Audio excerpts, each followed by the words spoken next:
Welcome to Salaam Nerds Podcast.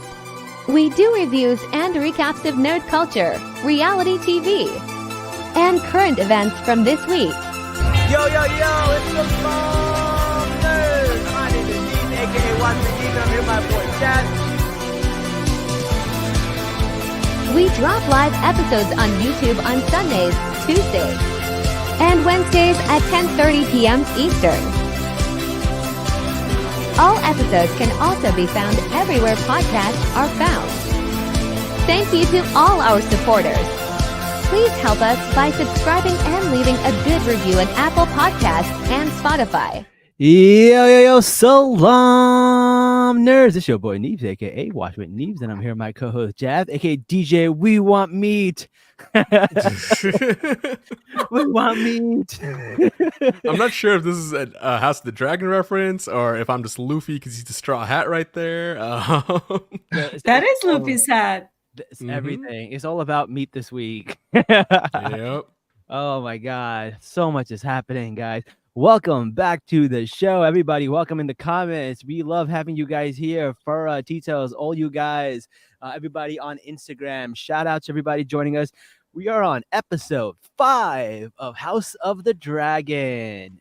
How about it? We're going through them though. We're going through them. And we only have a few more.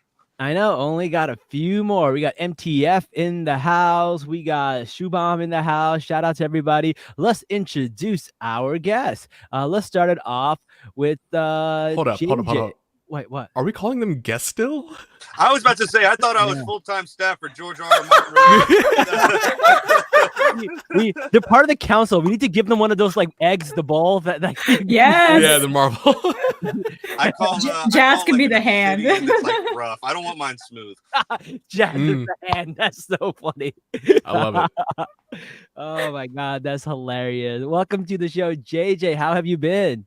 Doing good. Happy to be back again. Like, this is my favorite time ever to I talk know. to you guys about House of the Dragon. But You- just a heads up, if I disappear, Midwest is under severe weather warning. We have tornadoes. So in case the power goes out, that's why I'm gone. Just I know. heads up. We that's exactly what I was about to say. I was gonna say, like, last time we lost Richard and Jazz. And Jazz, right? Yeah, because of the storm, and now they're making the storm, tornadoes making its way to you.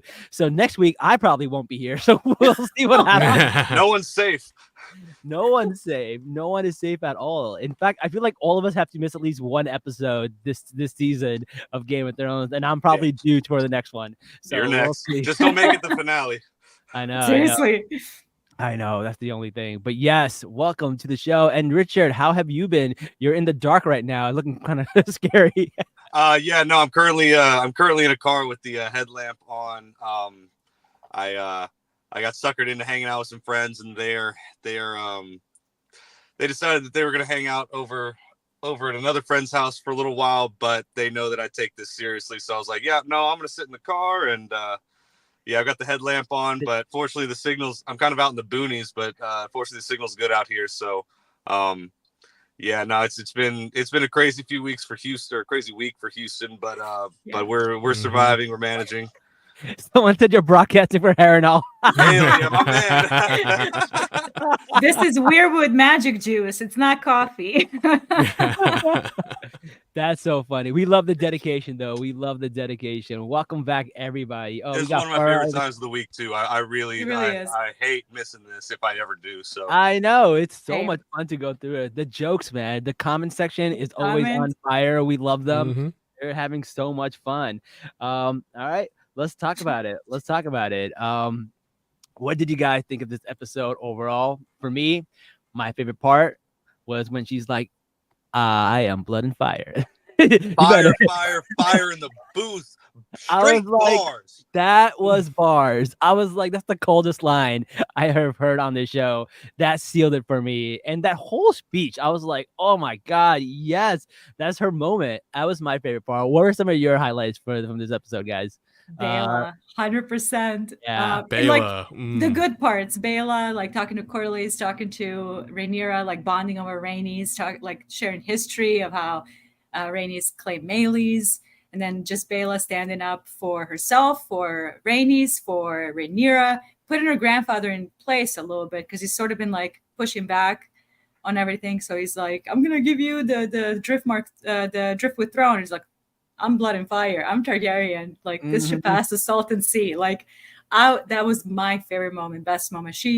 Bela was the star of this episode for sure. I agree. 100%. Richard, what about you? And to just go on that, I really hate that they deleted that scene last season. If y'all saw it, when Rhaenys is talking to Bela, and she's like, we're gonna answer them with fire and blood, and Rhaena starts kind of like chuckling to herself, or Rhaenys starts chuckling to herself a little bit, and she's like, do you think I jest? And she's like, no, I just saw my daughter for the first time in years.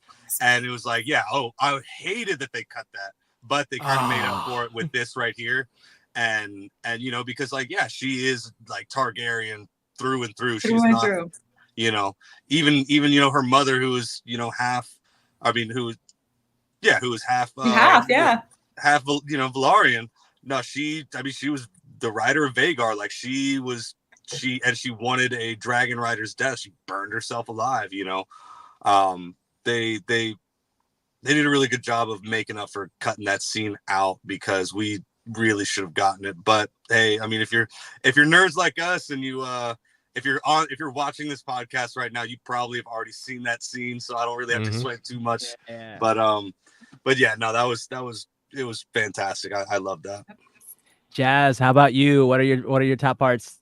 I'm already seeing in the comments, everyone's also talking about Jace. Oh my god, that ending.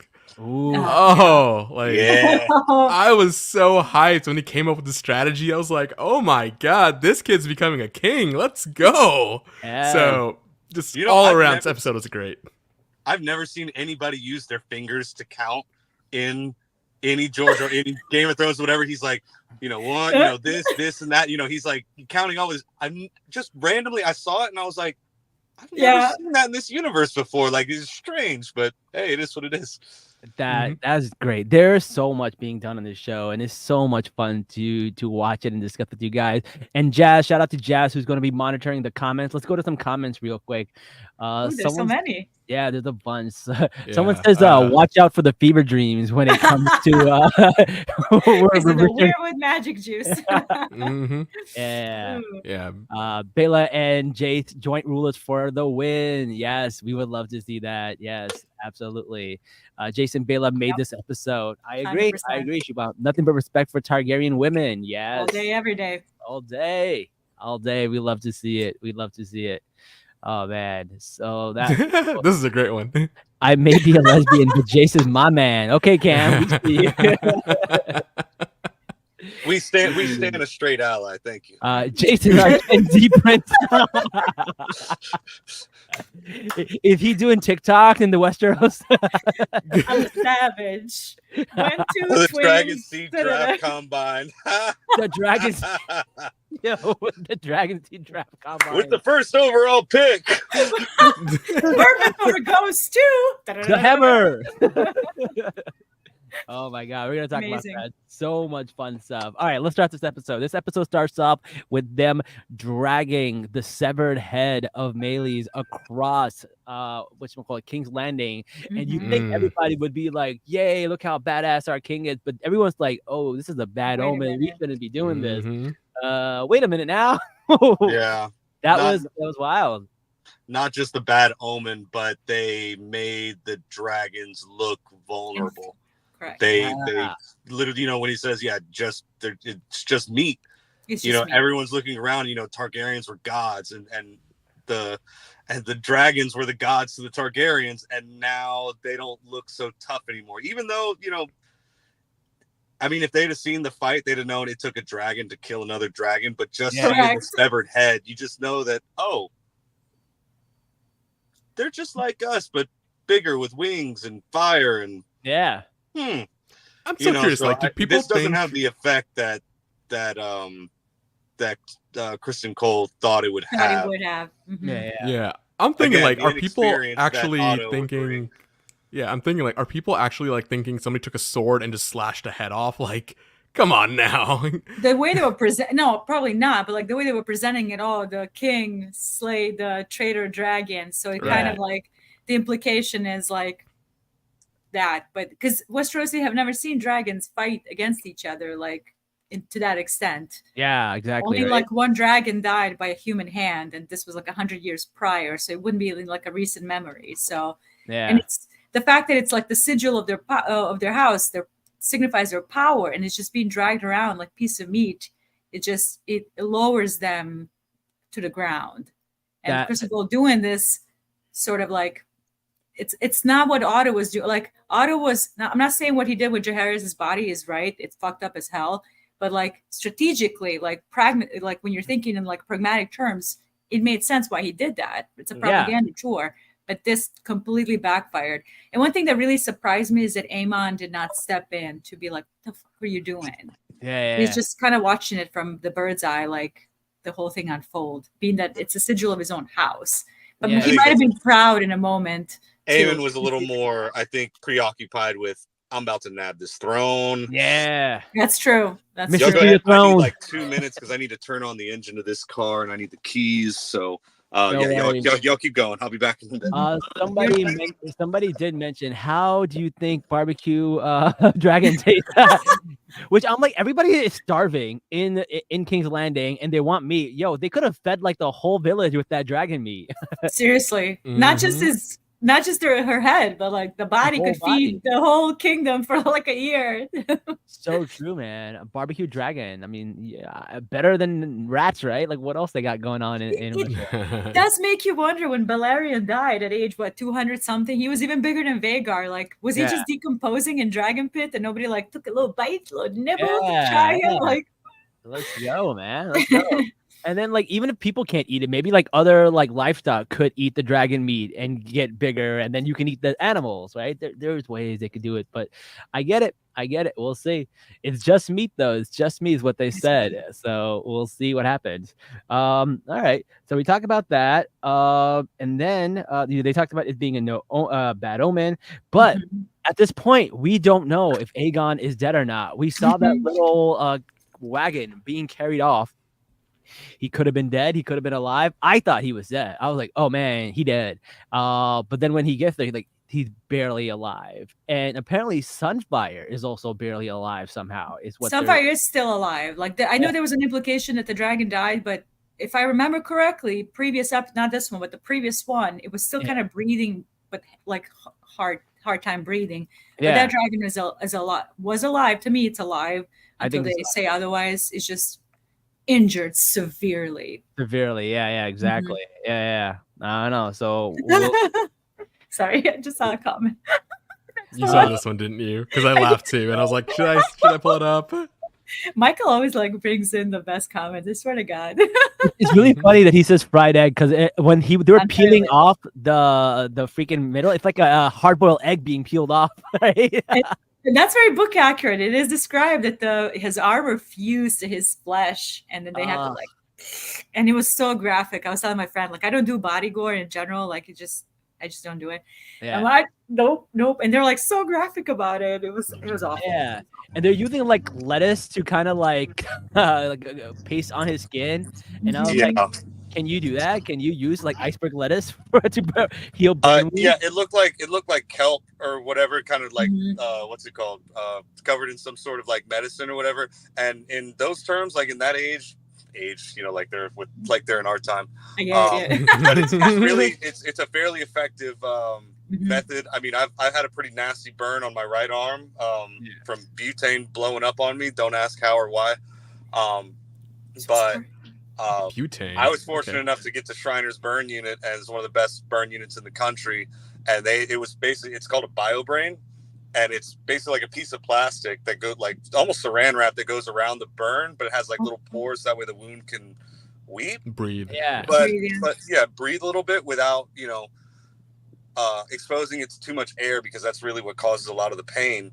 And it was honestly the moment they had it fully put on, that's how I learned when my body doesn't respond to morphine, because it didn't matter how much morphine they were giving me, it didn't stop hurting until they had applied the BioBrain on. And so I mean, fairly strong enough, it works. You know, It I gotta works, imagine right? that, you know, with some medicine and stuff like that, you know, it's fairly effective for the technology that they have. Yeah, yeah, I get it. And we really get to see Allison kind of just like really feel for him, which kind of made the ending scene Tried. cried, right? But like at the end, she's like by his side, and the poor guy goes, "Mommy," and she doesn't hear it. And I was like the first time I kind of felt bad for the Greens. I normally don't, but I was like, oh man, it could have helped her. Because after what happens to her in the court, which we'll talk about, but also him just like meeting his mom, I thought that was, that was a good scene that like they just missed up. Yeah.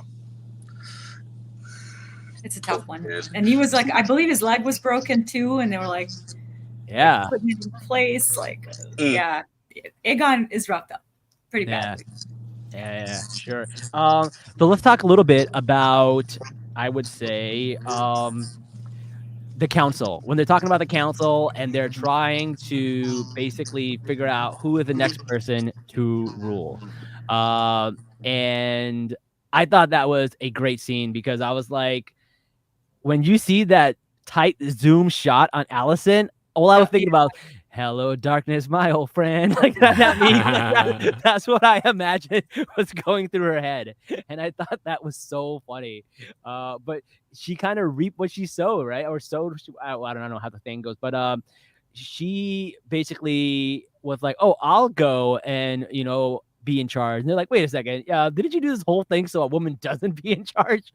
That was good. That was really, really good. The way they shot that scene was phenomenal. JJ, what are your thoughts? I do love that the whole scene with the Green Council is juxtaposing with the Black Council. Both councils are undermining their female leaders on those councils, saying like, it's wartime. This is not for the gentler sex. This is the exact quote that Alfred used in the Rhaenyra's council, and then in Allison's council, she thought she was shoo-in essentially to be the regent when her son is down, being that she was regent for Viserys. Like the only reason she was regent for Viserys is because Otto Hightower was in charge, and he made sure that was the case. So now it's like you don't have any sort of support anymore, and it didn't matter all the things that you did or had to do, either with Larry Strong or Kristen Cole. Like none of that mattered in the end. And and to be honest with you, also like when you look at Aemond, he has proven himself. Like despite the kinslaying and attempted kinslaying, like only Alicent can kind of see like what he is. Again, he's a product of her parenting at the end of the day. Let's be real. Like those kids have not received a day of warmth from their mother. So it's like she knows that he's not stable. I don't know if that's the right word, that he's violent, that he's volatile. That's the word I was looking for.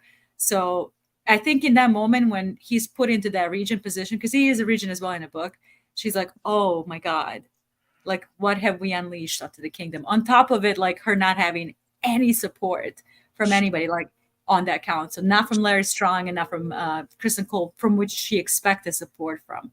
So it took her back. I'm like, everything I did, it just kind of fired back on. She let one guy hit, and the other guy smell her feet, and she still got nothing. She's getting to sit in the real stink of her trying to, like we talked about last season, how she didn't want to tear down the patriarchy. She wanted her seat at the table, and now she's finding out that her seat is still the lowest seat there. She can show her feet. She can, put out. Although I think Larys is a climber. And so he big time, and then especially, even though he is a climber, that once he saw that, basically her and Cole were getting it on, he was out. Yeah. And now he's officially the master of whispers. I don't see him even thinking that he's going to climb too much higher, unless, maybe he's thinking maybe Cole dies in the field and he might get, promoted to hand or some shit like that. But outside of that, he's got what he needed from her, and sorry. And he's been undermining her like from the beginning, when he's like whispering in Aegon's ear, like, you don't want, like, Otto was a hand to your father. So he fires him. Later on, when he's in the armor, like undermining him again, like saying, oh, it's your brother and your mother. They want to kind of like kick you out so that they can be the ruler. So he's been like whispering all these things in Aegon's ear, which is exactly why he flies off with Sunfire when he's grossly unprepared. And Sunfire is nothing but a golden retriever. That dragon was not ready for Vhagar. So, yeah. No, definitely not. Jazz, what are your thoughts? I mean, I felt some like Schadenfreude almost, like seeing everything collapse around. I and agree. like it's like what did you expect, honestly? Like, is she really that naive to like not see any of this coming? Like, that's what frustrates me about that character. Just what you just said. Like, how do you not see this happening? Like, you said to Rhaenys, like, your job is to gently guide the men in power, to be behind the screen and kind of tell them what to do, gently guide them. So guide them gently. That was your wording from season 1. So everyone always thinks everyone always thinks they're going to be the exception, and she thought that she was the best of the best, and now she's sitting in the stink of the mess that she made. And now, of course, there's definitely hasn't been any going back for quite some time, and now she's realizing, oh, this train is really, really running away without me. Honestly, if I was her, I'd go back to Old Town, or I'd go to Old Town and say, F it, Same. Get that hell up out of there. You not have my no problem. business staying not there. my circus, not my monkey. Let me go back. Right? Take your daughter, take your granddaughter, get the out. Like, what are you doing? Because obviously she's not sitting bedside by Aegon. I could understand her wanting to stay and not leaving his side until he recovers, but she clearly didn't, have much interest in doing that. Not to blame her, because he's clearly in the state that he's in, but outside of that, get out of there, woman. What are you doing? Exactly. Though I have to say, Aemond not saying a damn word and then getting up and picking up the ball and putting it on the thing and then start talking like he's already ruling. That was cold. That was cold as fuck. It was brilliant. That whole scene played out really well. The zoom in to Alicent's face and Aemond stepping into the role that he's been trying to get in. Like, obviously, no one can convince me that he wasn't trying to kill his brother. Like, I think Ewan Mitchell was doing an interview saying that there's ambiguity. Like, what? That's not how that scene played out. You saw your brother. Yeah. You went Dracarys on him. Like, you were aiming to get him. And especially plays into the Aegon being his lifelong bully and making fun of him, humiliating him in public. Like, all of these things have come into play. And Aegon has proven time and time again that he's utterly incompetent to be in this role, while Aemond has been competent. Like, regardless of what he is here, whether he's volatile or not, that kid is competent. That is true. And he can rule. Do you know what I mean? He speaks the language. He understands the geography, understands the positions of everybody. Like, he's strategizing. He's making decisions, which is something I was hoping Rhaenyra would start doing. But, this character is just not moving for me, which is the weakest spot for me. Yeah. I know they're building to it slowly, but, what else needs to happen for you to, show a little spark, just a little spark? I don't know, it's just moving slightly a little too slow for me personally, and I'm getting a little frustrated with her character and with Daemon. They seem so stagnant right now. You gotta get going. Why is Jason Bela doing all the heavy lifting? Your council is undermining you. On one hand, it's bad because they're using your womanhood against you, and at the same time, because two things can be true at the same time, things are happening on the green side. They're doing things, and they're totally frustrated by inaction because nothing is happening. No decision is being made, and you're completely choked out on Dragonstone. How is nobody mentioning that? Yeah. No, that's absolutely true. I One also thing real quick. I'll Shout out to the first act that Aemond does right before he closes out the council is to undo the last act. The rat catcher. Just cut down the rat catchers. It's like when a president comes in and they sign the executive order to undo what the last guy did. His first other than hey, everybody get to your tasks, was cut down the damn rat catchers. Yeah. I still don't understand why they left them hanging that long. I understand it was posturing. It was to show whatever. But at some point, it's what message are you sending to the people that you're trying to rule? It looks fucking bad. Yeah. They're already scared. They saw their fathers, their brothers, their husbands hanging, all innocent. And now, there's a dragon head parading around. Everybody's genuinely scared. Stepstones have been the gullet has been cut off, so there's no food coming into King's Landing. People are starving.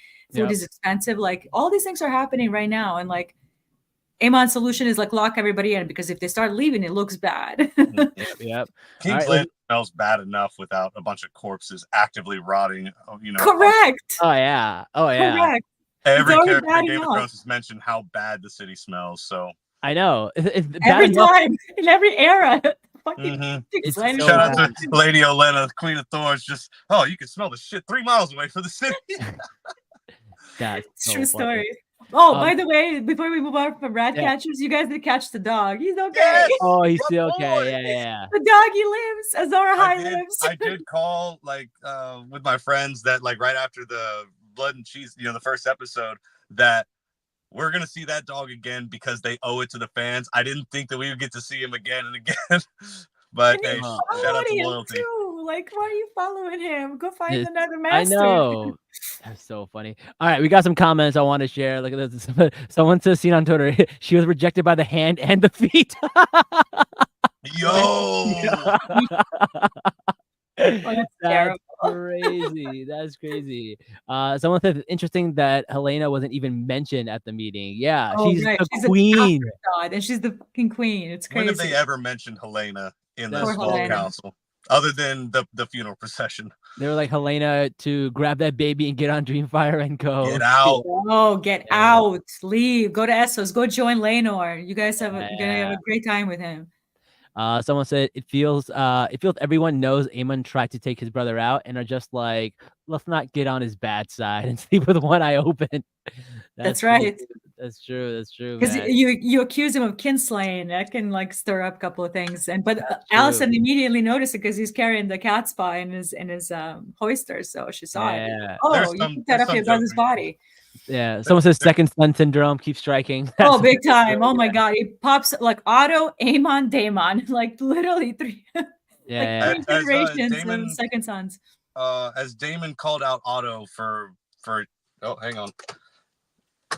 As Aemond called out Otto, he's a second son with nothing to inherit except for what he can take. And this is,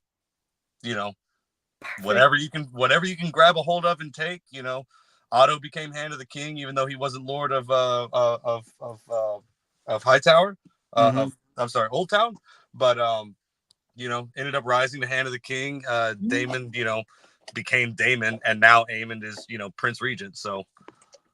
And even Daemon at Harrenhal, I know we're gonna get to that scene, but he's grasping at power as well. It's like the way he's talking to Simon Strong, like he's king consort. No, I'm the king. No, you're a king consort. There's a difference. So it's the character is also grasping at power, which I find kind of strange, that shift in his motivation. I'm not a fan of what's happening right now in Daemon and Harrenhal. I think they're stretching it, and I think a lot of it is for shock value. It looks very grotesque and provocative to what happened. I don't know what they're doing with this character. Really? It's provocative? Him having sex with his mom? That's provocative? It was weird. Not at all. I'm not a fan of that creative choice at all. As we can see with Aemond and Daemon, this is what happens when boys don't get love. Yeah. But that's not really fair. That's not really fair. I'll push back. This is what happens when deranged kids don't get love. Okay. Well, I mean, people are saying the word mommy issue. I'm like, you can't have a mommy issue when your mom died when you were 3. You don't even remember her. So she didn't live long enough to give you an issue. Unfortunately, she died young. So interesting. And the image that he had in her head, JJ, I know you had mentioned that on Twitter that she looked nothing like that she looked like in the book. But to him, he wouldn't know the difference. Like in his head, all he sees is white hair and just a regular Targaryen looking face. So to him that's what it would look like. But even though in the book she does, in Fire and Blood, she doesn't look anything like that. No, not at all. And the thing is, she doesn't, in that scene, he doesn't even find out that's his mom until the end when the character says my favorite son, and that's when it clicks onto him to who this person is. Because initially I thought it was Emma Arryn. I'm like, that makes more sense to me because everything that's happening at Harrenhal and drinking the weirwood juice, it's all comes down to Viserys and his resentment towards Viserys of his pushing him away, not trusting him, taking the inheritance from him in some ship in Daemon's head. That's what's going on. So it comes down to Viserys. And one of the reasons why I don't like how that scene played out, you could have had a flashback or a vision with Alyssa Targaryen without the weird, without the nudity and without the very grotesque incestual fantasy. It's not Weirdwood juice, it's Weirdwood juice now. Weirdwood. What's really messed up is that not the fact that they did that, but they like let you watch the scene. People are probably getting into it, and then you find out afterwards, and you're like, "Ew!" Wait a minute. At least give us the context beforehand. Like that's so gross. Correct. Warn us for the love of God. Warn I us. legit thought it was Emma. Even if it was Emma, I'd be, oh, ew, come on, dude. That's your brother's dead wife. But that would have made more sense because his issues aren't. It was wrong. It was wrong. Justice for Alyssa, absolutely. Tanya gets it. And they did end up mentioning because when I think Bela was telling the story of how, or whoever was telling the story about how, I'm sorry, who Alyssa was, who did she ride? Who was her dragon? Melee's. Okay, yeah, she was telling the story, because Prior. Damon was furious that he didn't get to claim her or whatever, and Yeah. so they kind of had were able to draw back to basically her name, and actually just using her name in general because no one had used her name in the show prior to. Right. So yeah, they did a good job of like, hey, yeah, we know that that's your mom, or we mentioned that's his mother, but we didn't actually mention her name, so let's make a point to mention her name later on. And it ties into it. Like Rhaenyra and Bela are talking, bonding over Rhaenys, and she mentions like Alyssa claiming Melee's Rhaenys claiming Melee's, Daemon's mother's dragon. He was furious, and then right into that we go into the sequence of the weird vision, nightmare, whatever you want to call it. Oh, so it was right before then. It wasn't after. Correct. No, and then I took 4 pages of notes because this episode was. Very good. Good for I'm you. gonna start taking notes now. I feel like I need to start taking notes because I'm like My trying to very remember first things time that are on out of the order. I had like point for point, and then after that I was like, oh, this is kind of free flow. I don't need to do this. It's like being a DM in Dungeons and Dragons. You realize it just goes how it goes. And you don't really need to prepare too much. So I always take notes just for the pacing of the episode, but not for like everything else because I love going the chaos. I love the chaos. Speaking of chaos, we see Daemon go with the Brackens and the Blackwoods, and he's trying to bluff them out to bending the knee, and then they're like, no. That was my favorite scene. I loved it. I didn't think they'd be so eager to die. Like, dude. They're like, we choose fire. I was giant. It was perfect answer. I'm like, that's why I love them because they're like me. They're petty. They're so petty. But the Blackwoods really screwed them over because I was wondering what he was like talking about. Like, there's things that the crown can't be seen doing. And then later on, when all of the River Lords come through and they're like, hey, we're not going to support you because when the Blackwoods were committing their crimes, and whatnot, that they were flying a Targaryen banner, and instantly, if I'm Daemon and I'm already that jacked in the head, I'm not splitting wood anymore. I'm flying over to the Blackwoods, burning every Targaryen banner they have, so they can't do that anymore, and then slapping the hell out of somebody. He's so bad at like goading or like catering to the allies that he desperately needs, which is such a juxtaposition to Jace, who's like securing everybody in like in the right way, while he's letting Blackwoods and Brackens just like destroy the Tullys and their lands and their stock and their churches, like whatever they have. Like, you need to control that. These are the people that you need. You need their people. Yeah, and that's exactly what got him in the mess in the first place with the cutting off the sun. It's just really like, haven't he learned his lessons? No, clearly not. No, he never will. No, definitely not. At all. Not. I don't know. Also, what is with him splitting wood? Why are they doing side quests in the middle of the story? Like, what's up with that? He's trying to get his strength score up. He's trying to like, oh, I'm getting my hands dirty. No, you need to get allies. You need to get armies. You need to make your allies happy. That's what you need to be doing. I think as long as he's splitting wood, he's not having like the weird wood dreams, dreams and stuff like that. It's just keeping himself occupied. And you'd like to think that leading by example and stuff like that. But if there's not enough people really getting stuff done at a certain point, y'all seen Troy, right? Yeah. Okay, so like when the ships are going in and Achilles' ship is already made landfall, Ajax is like sitting on his ship. He's like, oh, look at him trying to hog all the glory. And there's the slaves and stuff rowing the boats and whatever. He takes one and tosses him off of his oar and starts rowing instead. He's like, row, Greeks are dying. like at a certain point, you just get pissed off. You're just like, F it, I'll do it myself. So I mean, it's a good leadership quality, but yeah, Daemon, you need to be flying around with your dragon and doing better things. Because no one else can fly a dragon for you. Let's go to some comments. So we got Cam. She says, I'm kind of tired of how this show is being so slow for Team Black, because if I hadn't read the books, I'd assume that Black have no allies. Yeah. That's what they're trying to give the view of, like, they're really trying to portray it as that. It's like, man, they are down for their luck. And that's why at the very end with the dragon seeds bit, it's like, oh, wait, our luck might change a little bit. Mm-hmm. Yeah, Craxy's my noodle boy. I love the shot of him and then the Blackwoods just like turning their backs on them, because you feel like they were gonna burn them, and they were like, and he just comes in. Such a good shot. That was such a good shot. He came in so good. Damon loves. Someone said Damon loves bacon destructions. He does. He does. He really does. It's how he mentally keeps his hands clean. Yeah. Did you see the theory of Daemon being the only one seeing Alice, because he doesn't speak to anyone but him, and no one seems to see her except for. I think we did see somebody kind of look at her in this episode. Simon did, because I rewatched that scene, and I know the theory this Farrah's talking about, because it does. When you look at her walking the first time, nobody looks to see her, just Daemon, but Simon does see her. Unless he saw something else, maybe a shadow. Or maybe he's just looking at where Daemon's looking, and he's kind of just like, where is Daemon looking at? But also, I think if she's been there long enough, everyone has stopped drinking her juice because they know that it's jacked up. And kind of like on some Helena stuff, like when they start speaking nonsense, as far as you could tell nonsense, you just learn to ignore it and just like, oh yeah, it's her. And so you just stop listening.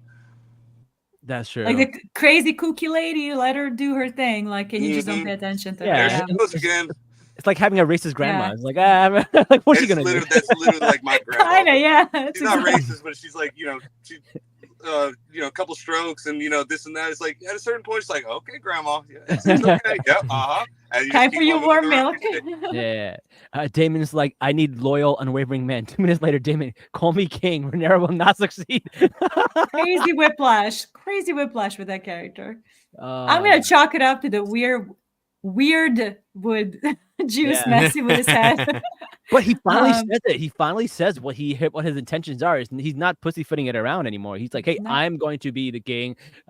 She's welcome to rule beside me, but this is how it's going to be. And it's like, oh, damn. Okay. But Simon was like king consort. There is a chance that he's trying to eliminate the, as we see, Westeros isn't really ready for a woman ruler. So he's saying, I will take control, even if maybe later on he had the intention, has the intention of, really letting her rule and stuff like that. Maybe he's, and I'm not, I'm just playing devil's advocate here, but maybe he's trying to just like silence that kind of crap up and just like, no, I'm in charge. Y'all are following me. I'm a man. And if not, you can meet Caraxes. Yeah. Being that like her own council is saying like, it's wartime. You're not made for this. They're telling her you need to like go hide somewhere, and Rhaenyra's like, no, are you kidding me? So they keep using her womanhood against her. So maybe Daemon has the right idea. If her own council is, like you're saying, if her own council is doubting her like that and saying all that, what are people who are doubtful about which allegiance they're thinking? So I mean, that's true. We'll see. Daemon has always been completely self-serving, but he does love his family, and that's true. He just aligns his self-interest with the interests of his family, and then acts like he's doing everyone a favor. But it's always for him. It's always for him. Absolutely, he's number one in his own book. He's his own number one. Gotta look out for number one. Well, when you're the number 2 son, I guess that's what you're aiming for, right? Basically, you grab like Richard said, you grab what you can.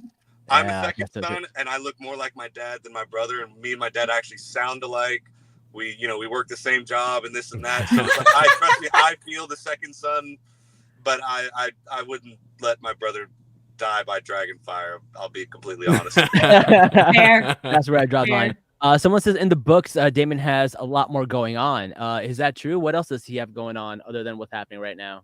So we don't get to see anything that he's experiencing at Harrenhal. Like, again, nobody would know that, like, to put it in a history book. Sure. Do you know what I mean? What we know is that he was slashing that tree that he was in front of, where Alice tells him, "You're gonna die here." Like in the book, like he's seen slashing that tree like 13 times, and that tree bleeds every spring in current A Song of Ice and Fire saga. So it's a significant moment. They're not doing it on the show, but that's sort of like probably ties into the weirdness and the visions as he's having there. And again, a maester who wrote the history would not know of this. Again, in the books, all they're basically putting together is that he's just marshaling forces in the Riverlands and, just flying around in Caraxes, doing his thing, that's it. Drinking the weird wood juice. Yeah. Also, we do get to see a little bit of the storyline with the small folks. We get to see the Hammer, and his child is still 6, and him and his wife Cat are like, trying to decide whether they should leave or not. He's like, the king's gonna pay us. We're like, well, I don't think the king's really gonna pay us. Little did they know, king's not really in the position to pay them, right? So they decide to try to leave, and as they leave, they close the gates, basically. Because from my understanding is that they think if all of the people leave, there are less civilians to die if Rhaenyra attacks. So they want to keep them there almost like as human shields. And I feel like that's kind of what they're doing. Yeah. Cersei tactic. But also like it visually, optically does not look good. Like if you're the king in King's Landing and your people are fleeing from you, what does it say about you and your rule? So optically, they want to keep the people in to kind of posture support. Yeah. So. Someone says, "I hope the girl survives." She was looking pretty white, like a ghost. I don't know if she's gonna make it. And I haven't read the book, so I know spoilers. But I don't think she's gonna make it. Well, now that the what's it called? Even though they haven't broken the blockade over the Gullet, now they have the castles in the Crownlands directly devoted to them. Yeah. So. I mean, just south of the Stormlands, they have a direct route to supplies. If you could get a supply train from the Reach to the Stormlands to King's Landing now because you have an access, you have a supply line there. So I think things will get better, but it's going to take a lot of time for, troops take a long time to move, livestock, and supplies. It just, that kind of stuff takes time, but they now actually have a direct route to bring supplies in, but we'll see. Unlike Game of Thrones season 7 and 8, travel time in A Song of Ice and Fire in Westeros is slow. It takes a while to get from location A to location B. Everything is very vast. Unless you have a dragon, then you can do it. Unless you have a dragon. That's true. That is true. One of my favorite shots in this entire episode was when we see Jace and he's with the twins and they're at this bridge, and then you see this long shot of the bridge, and I don't know if that was CGI or if that was a real place, but that was a beautiful shot, and I was just like, it was so cool. It was kind of like where like they have like prisoner exchanges where they have like, they'll meet right in the middle and stuff like that. India and Pakistan has something like that in Lahore. So that's what I was thinking of when I saw that. It was really cool shot. And then just to see him go and be diplomatic and talk to them. And I was like, go little Jace, go little Rockstar. I love that scene. The damn Twins is a major, Twins is a major crossing on the continent besides like the King's Road that kind of ties south to north. Like it's huge. It's a prevalent, very important spot in the original Game of Thrones. Robb Stark needs the twins to go around, get his Riverlands to kind of fold in and surprise Tywin's army that are expecting him on the King's Road. So that's why he needed the Freys and the twin crossing, because you can't go around it. It's very swampy down there. Horses and supplies are not going to get through that area. It's called the neck. Like it's essentially like north, south, and the neck. So this area is very like wet and gross. And the only thing that you can use to get your army across, your horses, your whatever, is the Twins Crossing. So that's in a very important location in terms of like movement.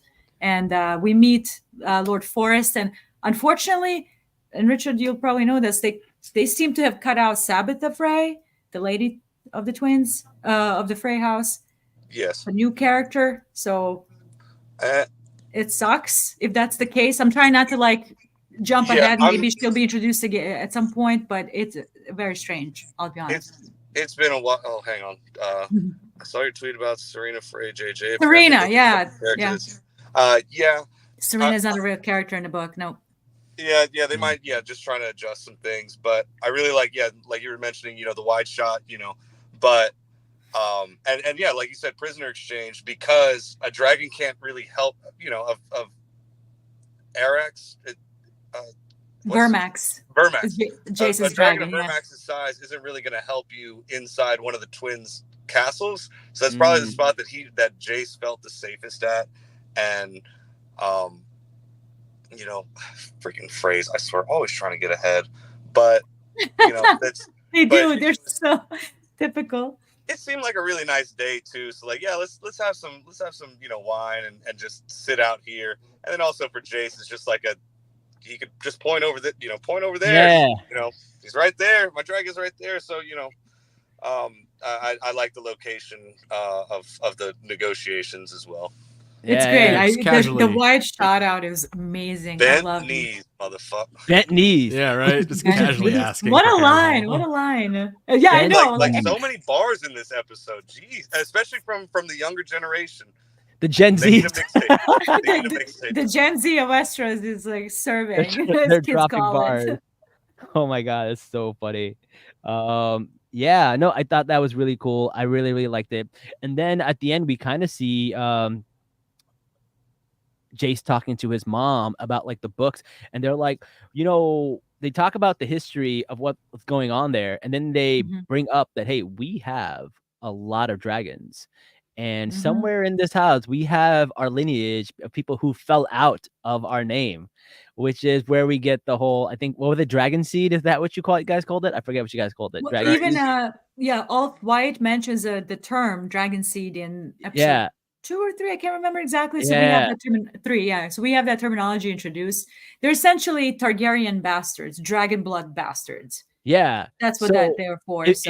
It makes a lot of sense because they said that, only highborn or Lord Targaryens can do it. But then like that might have just been something they say to keep us, make us feel special and stuff like that. That might not be true because we saw like Aemond and also Baela's sister, some of them couldn't connect with the dragon, right? So it could happen to anybody. Yeah, that's they imply that Rhaena tried to claim a dragon. Yeah. So why would you share them with the small folk, Yeah. When there's not enough dragon eggs to go around, and then on top of that, do you want the small folk walking around with dragons? Like that's your source of power. Like F that. Yeah, of course only lords can have it. Yeah. That makes perfect sense. JJ, what were we saying? Well, they mentioned like in a bypass, like Rhaena tried to claim a dragon and she almost died. So Vermithor, I think. Was it Vermithor? Was that confirmed? Yeah, because I think anyway? you mentioned Vermithor, and she almost died in the attempt like once or twice. So I'm like, I think I could be wrong. Okay, because I'm like, why haven't we seen that? Like, that could have been some really cool dragon lore right there to see one of the Targaryen princesses try to claim a dragon and it's failing. Because again, these dragons, they obviously you need to have Targaryen blood to bond with them, but like that doesn't necessarily mean you can. Right. So, and it's been such a contentious part for Rhaena. It makes her feel self-conscious that she's not good enough. Like that she's trying to. It's been holding her back, obviously. So, like, I would have loved to see that, like not just as a sentence, like, show me her in Dragon Pit. Show me, I want to see it. Yeah, they did the whole scene with Daemon, waking up Vermithor and stuff like that.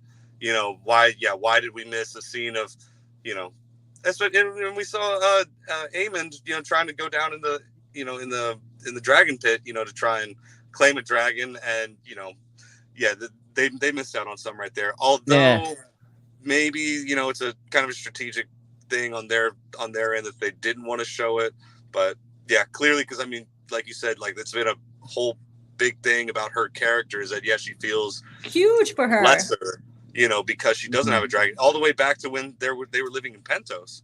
Yeah, she feels lesser for not being a dragon rider and that she's not important. And it would have been a thing, to just show that like, oh, she tried.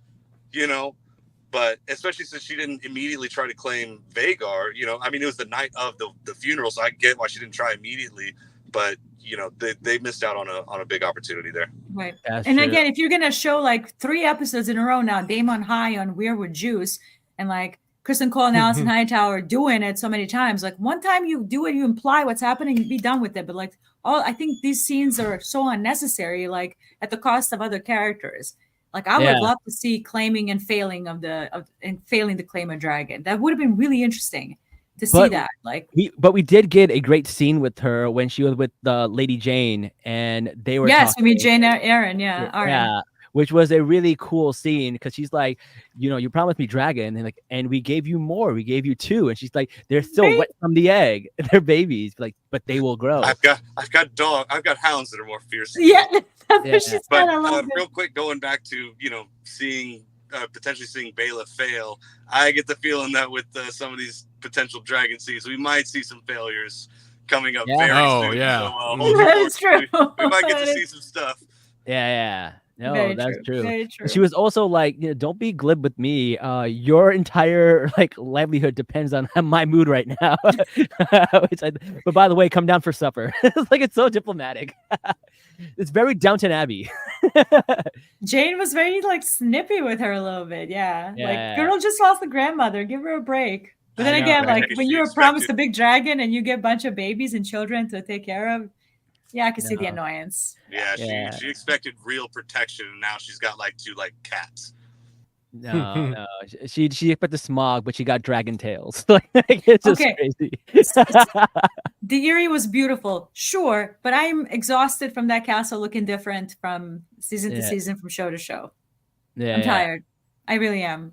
Yeah. Jane was perfectly cast, but Vale is looking. I mean, I'm sorry, the Eyrie is just looking different in every single show. It really annoys me. I don't like that inconsistency at all. They're shown from a lot of different angles too. It's the first time we see overhead from the bloody gate.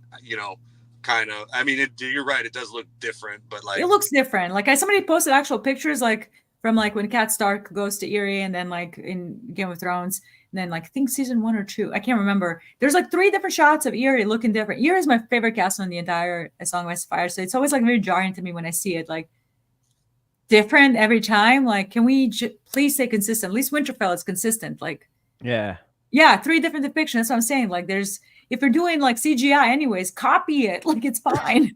Someone said the air is getting more renovations than Harrenhal. Yep, that's right. That's great. Someone get a good shot of all 3 times they've shown the Eyrie and tweet one of us, and so that way side by side. We could just know that That's so funny. That's different. I didn't even know it was different every time it's being shown. But that's really interesting. Yeah, I'm trying to see it.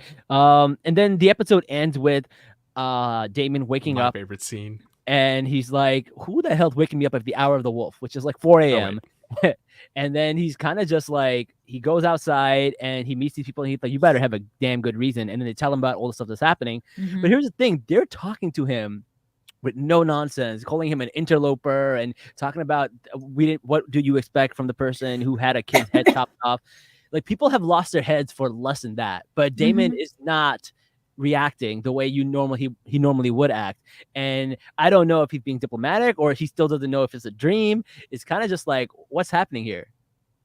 I thought for a second that it was a dream, and you're absolutely right. But apparently, we learned with the Brackens, Riverlands people are built different because every war in Westeros comes through the Riverlands. So you just got to be built different and not afraid to die. They said it as they saw it. And also, because they mentioned the Targaryen banners, Daemon knows to not be pissed off with them. He knows to be pissed off with the Blackwoods right now, because even though he's very vague with his instructions, that was pretty clear. Yeah. That the crown cannot be seen doing things like this. So, and they specifically flew dragon banners. I think for a moment, if he was holding back because he thought he was in a dream, maybe, but I think also he thought, damn it. I got to go handle the Blackwoods right now because they done messed up.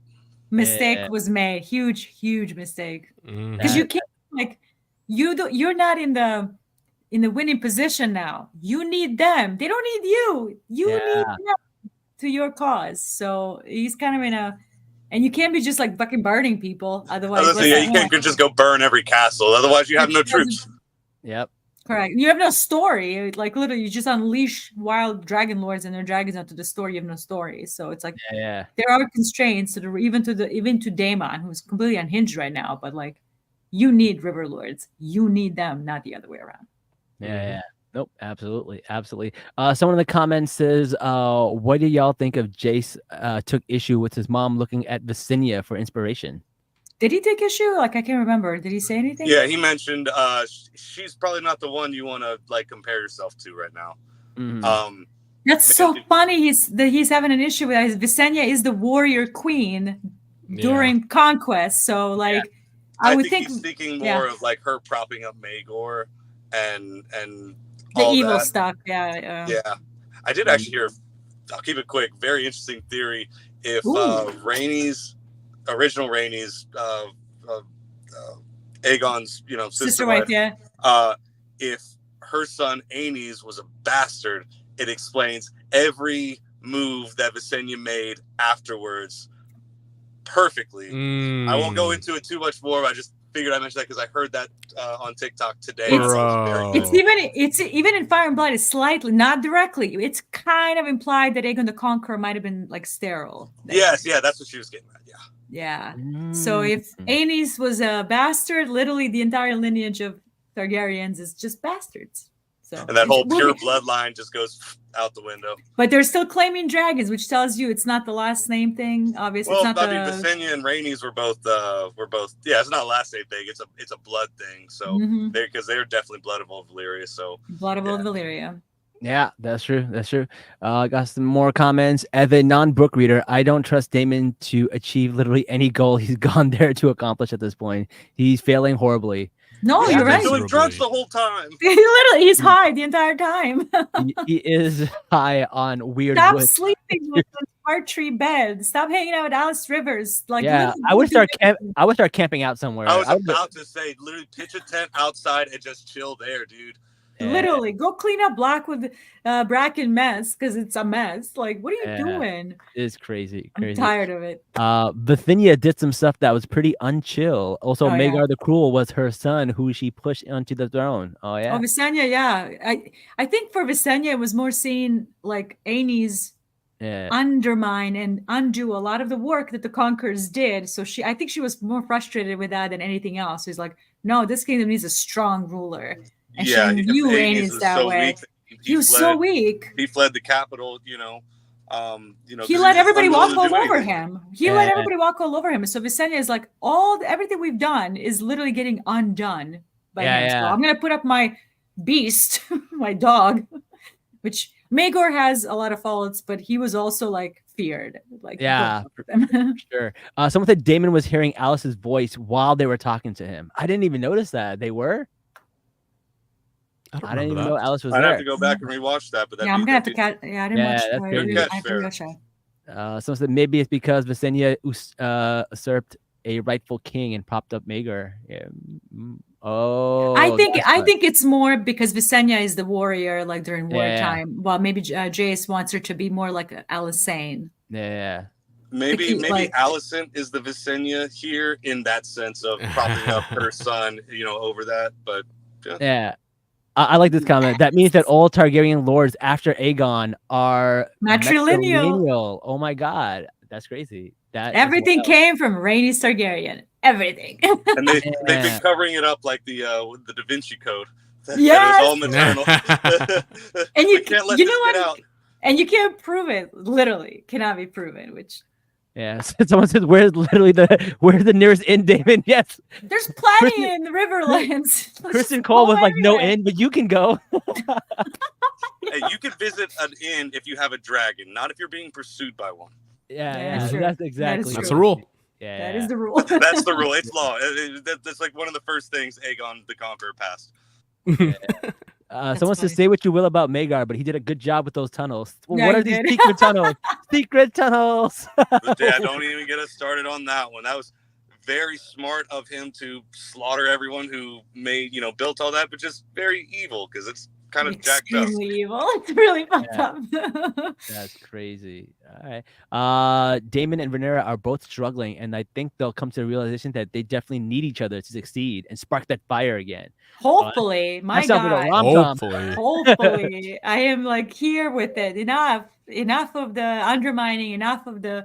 I get it. Patriarchy bad. Like it's just beating on the nose with it. Like we are adults. Like I don't even to be told Westeros is hostile to women. Like I've known since '96. Do you know what I mean? Like let's get the plot going. Like let's get the story going. Like it's just thematically just like beating you with a hammer over it. That's what's been frustrating me a little bit. Targaryen women supremacy. Yes. Well, okay, let's end with this one. What are y'all expecting to see next episode? Any predictions? No spoilers, obviously.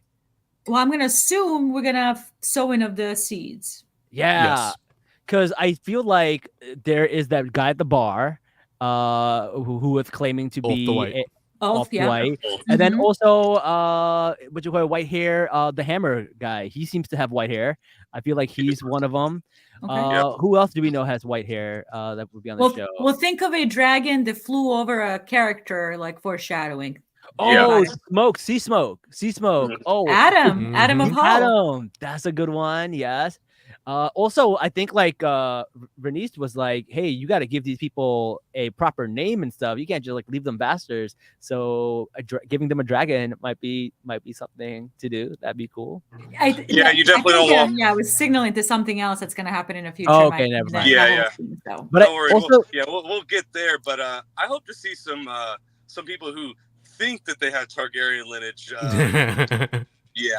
Because a lot of them did try and they became lunch.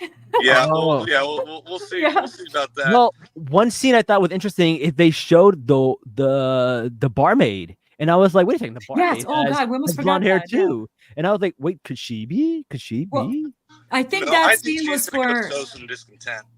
Correct. That's why like Mysaria and Rhaenyra are having a conversation. Like, there's other ways to fight the war. Okay, I use the small folks who are already like being pushed down by the current king through the hunger, through depletion of resources. So she sends her lady in waiting, and then she meets Diana, the maid from previous episode and also from season 1. Season 1, yeah. All right. Yeah, absolutely. All right, guys. Well, thank you guys so much for being on the show. This was fun. Thank you, everybody in the comments. Sarah, Farah. Thank you, guys. There are too many people to listen to the comments. There's way too many people to mention. We love you guys. All the people on Instagram, shout out to you guys. We saw a few people on there. And JJ, let people know where they can find you. You can find me on TikTok and Twitter and Instagram under Lady Dragon JJ. So thank you for having me again. This is so fun. And Richard, where can people find you when you're not in the dark in your car? I think he's frozen. Oh my God, he's frozen. Okay, for those who don't know, he's on Twitter at @FuckOffHarvey. Perfect. Well, Richard has some really fun takes on Twitter. So, well, thank you everybody for joining us. Don't forget to like, share, comment, subscribe. Definitely subscribe to our podcast. We're almost at 10,000. We're trying to get to 10,000 subscribers. Also, don't forget, if you're listening to us, tell a friend. Spotify, on Apple Podcasts, please write us a review. We would love that. And then how many more episodes do we have left? I think there's only a few more left, right? 3 more episodes left. So guys, join us every week, 10:30 p.m. Eastern, and we'll have you guys back on. Until next time, guys, Salaam, nerds.